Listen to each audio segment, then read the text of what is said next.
how would I describe my music? This is a question that most artists, I think, hate. Not because it's not a valid question, and I ask people that question. If I'm at a bar meeting someone and want to know what they do. Unfortunately, generally you put labels on things, and it sort of limits your possibilities. But I would put my music in a kind of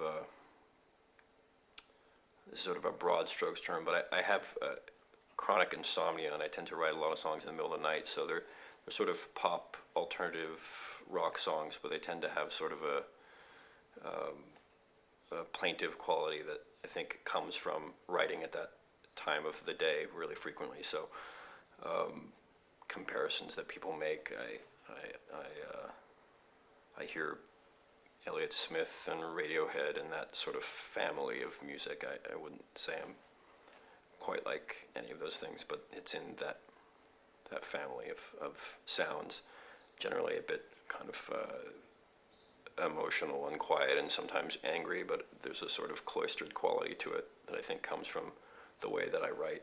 I actually write a lot of songs in my sleep, either not falling asleep or I dream songs and wake up with them. I would say about a quarter of my songs I actually write in my sleep, so which is, I gather from talking to other people, not that common, but it does. I know other people who have done that, but it's I think I'm freer melodically when my conscious mind is down. So I think for people who don't sleep, the line between consciousness and unconsciousness gets sort of blurry, that when you're awake, you're sort of asleep, and when you're asleep, you're sort of awake. So in that sense, I think there is those two extremes get closer and closer together. But I always like writing in my sleep because I generally trust something that comes out that way.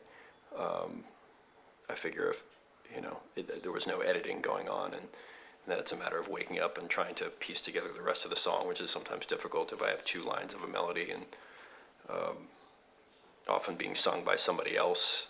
I had one song that was I never knew I was a Bruce Springsteen fan, but I had a dream that I was at a Bruce Springsteen concert.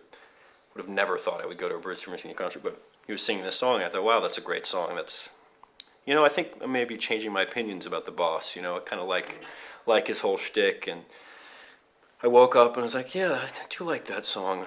What is this?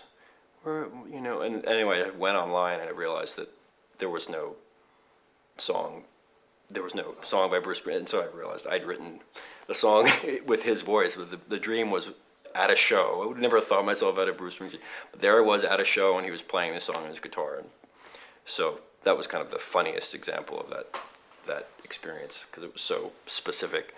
Usually it's more abstract, but yeah, I do edit songs that I dream about. I have to, because they're not fully formed, and I also am a believer in song structure.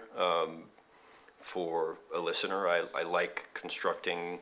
I do also, I do like that. That's where the left brain comes in. I do enjoy. There is sort of a satisfaction.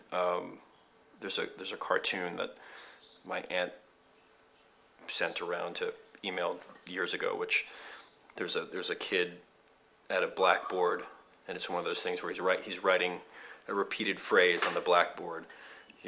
He's been punished, and he's having to write the same thing over and over again in school. And what he's writing over and over again is, I will stop my obsessive behavior. I will stop my, 50 times or whatever, and there's a little thought bubble that says, it doesn't get any better than this. So, I laughed at that. People laugh at that because, we all know there is a kind of pleasure to pleasure to work, a pleasure to figuring out a problem, taking a puzzle and figuring out the right solution for it. So, if I write a song in my sleep, for example, it's never fully formed. It's pieces, and then I wake up, and sometimes it's very difficult trying to figure out, how to make sense of it, and that's where the puzzle element comes into it.